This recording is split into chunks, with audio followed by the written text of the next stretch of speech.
क्यों भारतीयों ने कैंसिल करा दी अपनी मालदीव्स की टिकटें? क्यों अब मालदीव्स जाना पसंद नहीं कर रहे हैं सैलानी? अब लक्षद्वीप बन रहा है टूरिस्ट की पहली पसंद। प्रधानमंत्री नरेंद्र मोदी जी ने भी लक्षद्वीप की करी सैर। बॉलीवुड इंडस्ट्री के सितारे भी कर रहे हैं मालदीव्स का बॉयकॉट। आखिर ऐसा क्या हुआ जो बैकफुट पर आ गया है मालदीव्स? दोस्तों, पिछले कुछ दिनों से मालदीव्स और लक्षद्वीप को लेकर कॉन्फ्लिक्ट जारी है। बहुत से लोगों को समझ नहीं आ रहा है कि पूरा मुद्दा आखिर है क्या और वास्तव में लक्षद्वीप और मालदीव्स में से कौन कौन सी जगह घूमने के लिए बेहतर है। इन दोनों ही जगह पर कई आइलैंड्स बने हुए हैं जहाँ हर साल बड़ी संख्या में सैलानी रिलैक्स करने आते हैं। ये दोनों ही जगह काफी हद तक एक जैसी नजर आती है, लेकिन फिर भी लक्षद्वीप और मालदीव्स में काफी अंतर है। क्या लक्षद्वीप आने वाले समय में टूरिज्म के मामले में मालदीव्स को पछाड़ सकता है? और ऐसा क्यों कहा जा रहा है कि भारत के बिना मालदीव्स को जल्द ही उसकी औकात नजर आ जाएगी? इसके बारे में दोस्तों आज हम डिटेल में चर्चा करने वाले हैं, लेकिन वीडियो को शुरू करने से पहले अगर आप हमारे चैनल पर नए हैं तो प्लीज सब्सक्राइब करके बेल आइकॉन प्रेस कर लीजिए। दोस्तों, मालदीव्स एक पूरा देश है जबकि लक्षद्वीप सिर्फ एक केंद्र शासित प्रदेश है। इसके बावजूद हर मामले में लक्षद्वीप मालदीव्स को टक्कर देता हुआ नजर आता है। हालांकि साइज और पॉपुलेशन के मामले में मालदीव्स आगे है। लक्षद्वीप का total land area 32 square kilometre का है, तो वहीं मालदीव्स का टोटल एरिया इससे 10 गुना ज्यादा है, यानी कि 300 स्क्वायर किलोमीटर। मालदीव्स में छोटे बड़े मिलाकर कुल 1200 आइलैंड्स हैं, लेकिन इनमें से 200 आइलैंड्स पर ही लोग रहते हैं। वहीं लक्षद्वीप के अंतर्गत कुल 32 आइलैंड्स आते हैं, जिनमें से 10 आइलैंड्स पर ही लोग रहते हैं। बाकी आइलैंड वीरान और सुनसान ही नजर आते हैं। लक्षद्वीप की टोटल पॉपुलेशन 65,000 के आसपास, तो वहीं मालदीव्स की पॉपुलेशन 5.25 लाख है। लक्षद्वीप की कैपिटल सिटी कवरत्ती आइलैंड है, तो वहीं माले को मालदीव्स की कैपिटल सिटी होने का गौरव प्राप्त है।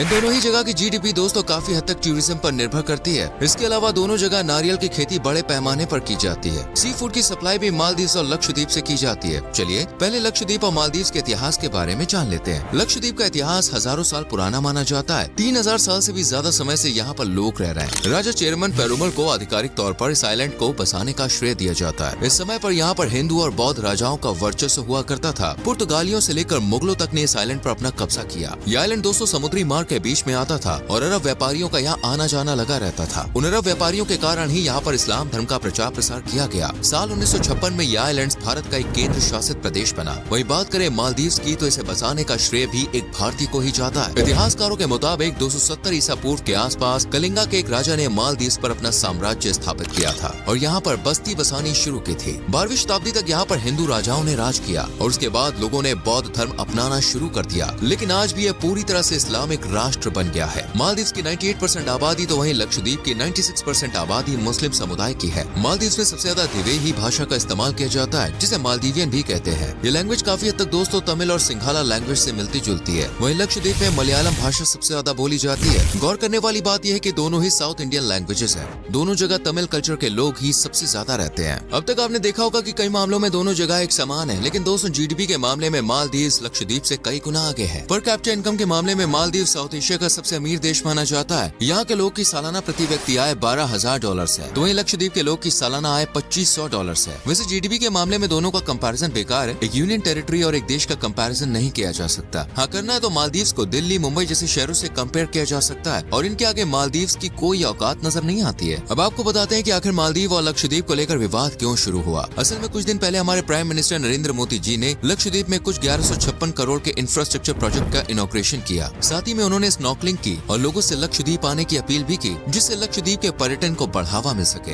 ये बात मालदीव्स के कुछ नेताओं को रास नहीं आई और उन्होंने भारत को लेकर उल्टे सीधे कमेंट करने शुरू कर दिए। इसके बाद सोशल मीडिया पर #boycott_Maldives ट्रेंड करने लगा। भारतीयों को मालदीव्स के नेताओं के कमेंट बिल्कुल भी पसंद नहीं आए और उनकी जम के खिंचाई करनी शुरू कर दी। मालदीव्स जाने वाले कई इंडियंस ने मालदीव्स के होटल और फ्लाइट बुकिंग कैंसिल कर दी। कई बड़े बड़े सेलिब्रिटीज ने लोगों से मालदीव जाने के बजाय लक्षद्वीप घूमने जाने की अपील की है। कुछ ही समय में मालदीव्स को अपनी गलती का एहसास हुआ और सरकार ने वहाँ के कई मंत्रियों को सस्पेंड भी कर दिया। साथ ही भारत को लेकर किए गए कमेंट के लिए माफी भी मांगी और इसके साथ ही मालदीव्स के हाई कमिश्नर भी इंडिया के विदेश मंत्री से माफी मांगने के लिए आए। मालदीव्स में आने वाले टोटल टूरिस्ट में 1/4 सिर्फ भारत के ही होते हैं फ्रेंड्स। मालदीव्स ये बात भूल जाता है कि भारत के उसके ऊपर कितने एहसान है। मालदीव्स चाहकर भी अपने सारे एहसान उतार नहीं सकता। जब 1965 में मालदीव्स को आजादी मिली तो सबसे पहले भारत ने ही उन्हें एक देश के तौर पर मान्यता दी थी। जब मालदीव्स में तख्ता पलट की कोशिश की गई तो इंडियन आर्मी ने ऑपरेशन कैक्टस चलाकर वहाँ की सारी सिचुएशन संभाली। भारत समय समय पर मालदीव्स को आर्थिक मदद भी प्रोवाइड कराता रहता है। कोविड काल में लाखों वैक्सीन भारत से मालदीव्स भेजी गई थी। लक्षद्वीप के पास जो एयरक्राफ्ट है वो भी भारत ने ही दिए हुए हैं और भारतीय सैनिक ही मालदीव्स की सेना को हवाई जहाज उड़ाना और हथियार चलाना सिखाते हैं। जो मालदीव्स कदम कदम पर भारत के टुकड़ों पर पला है वही आज भारत की ओर आंख दिखा रहा है, लेकिन वो भूल गया कि भारत को मालदीव्स की जरूरत न पहले कभी थी और न ही आज है। हाँ, लेकिन भारत के बिना मालदीव्स बहुत ही जल्दी घुटनों पर आ जाएगा। धीरे धीरे वहाँ की सरकार सरकार को चीन अपने शिकंजे में फंसा रहा है। जो चीन पहले दुनिया के कई अन्य देशों के साथ कर चुका है, वही मालदीव के संग कर रहा है। इस मामले में इंडिया को इजराइल सहित दुनिया के कई बड़े देशों का सपोर्ट भी मिल रहा है। चलिए अब आपको लक्षद्वीप और मालदीव के बारे में कुछ मजेदार फैक्ट्स बता देते हैं। मालदीव दुनिया का पहला ऐसा देश है जहाँ पर पानी के अंदर कैबिनेट मीटिंग की जा चुकी है। ऐसा ग्लोबल वार्मिंग के प्रति अवेयरनेस के लिए किया गया था। मालदीव के लोग काफी ईमानदार माने जाते हैं और यहाँ पर चोरी डकैती जैसी घटनाएं बहुत ही कम सुनने को मिलती है। यहाँ के लोग दोस्तों काफी मेहनती भी होते हैं। इस देश में अगर आपको एक आइलैंड से दूसरे आइलैंड पर जाना हो तो मोटर बोट या फिर एयरप्लेन टैक्सी का इस्तेमाल करना पड़ता है। यहाँ पर समुद्र में शार्क और व्हेल जैसी बड़े सी एनिमल्स देखे जा सकते हैं। हनीमून के लिए मालदीव एक अच्छी जगह मानी जाती है। यहाँ पर कई कपल्स रोमांस करने के लिए आते हैं। मालदीव को वर्ल्ड की फ्लैटेस्ट कंट्री का दर्जा प्राप्त है। जिस तेजी से ग्लोबल वार्मिंग बढ़ रही है, ऐसे में कहा जा रहा है कि अगले 40 से 50 सालों में मालदीव पूरी तरह से पानी में समा जाएगा। जिस देश का फ्यूचर भी निश्चित नहीं है, ऐसा देश भारत से पंगे लेने का ख्वाब देख रहा है, जो वाकई में दोस्तों काफी मजाकिया बात है। वही बात करें लक्षद्वीप की, तो ये एक ऐसी जगह है जहाँ पर शादी के बाद दुल्हन के बजाय दूल्हे की विदाई की जाती है और जिंदगी भर यहाँ लड़के घर जमाई बनकर अपने ससुराल में रहते हैं। यहाँ पर पहले शुक्रवार के दिन छुट्टी मनाई जाती थी, क्योंकि शुक्रवार इस्लाम धर्म में काफी अहमियत रखता है। लेकिन कुछ समय पहले ही देश के अन्य हिस्सों की तरह यहाँ पर छुट्टी शुक्रवार के बजाय रविवार के दिन शिफ्ट कर दी गई। लक्षद्वीप में नियम है कि कोई भी बाहर का व्यक्ति यहाँ पर आकर जमीन नहीं खरीद सकता। यहाँ वैसे तो कई आइलैंड्स हैं, लेकिन बंगाराम द्वीप के अलावा अन्य किसी भी आइलैंड पर शराब पीना पूरी तरह से बैंड है। लक्षद्वीप के लोग दोस्तों काफी सरल स्वभाव के माने जाते हैं और एक सिंपल लाइफ जीने पर यकीन रखते हैं। लक्षद्वीप और मालदीव दोनों ही जगह सी फूड जम के खाया जाता है, लेकिन फिर भी खाना बनाने के स्टाइल में काफी अंतर देखने को मिलता है। लक्षद्वीप में दोस्तों mutton kebab, octopus fry, fish tikka, fish pakoras, appam, uttapam जैसे डिशेस काफी पसंद की जाती है। इसके अलावा साउथ इंडियन फूड भी आपको यहाँ पर आसानी से मिल जाएगा। वही मालदीव में साउथ इंडियन के अलावा कॉन्टिनेंटल, मैक्सिकन और नॉर्थ इंडियन फूड भी आसानी से मिल जाता है। यहाँ की सबसे प्रमुख डिश है गोरुथिया, जो एक प्रकार का फिश सूप है। मासूनी, मासरोशी, बिस्कीमिया, बोशी मसहूनी, फ्राइड याम्स, मालदीवियन लाइव लॉबस्टर भी मालदीव की फेमस डिशेस में शुमार है। क्योंकि दोनों जगह सबसे अधिक मुसलमान है, यही कारण है कि ईद का त्योहार यहाँ सबसे ज्यादा धूमधाम से मनाया जाता है। घूमने के मामले में मालदीव और लक्षद्वीप दोनों ही बेस्ट माने जाते हैं। लक्षद्वीप घूमने की शुरुआत आप कैपिटल सिटी कवरत्ती आइलैंड से कर सकते हैं। यहाँ पर बैठकर आप नेचर को देखने का नजारा ले सकते हैं। शांत वातावरण के बीच समुद्र के पानी की लहरों की आवाज आपको अलग ही दुनिया में होने का एहसास कराएगी।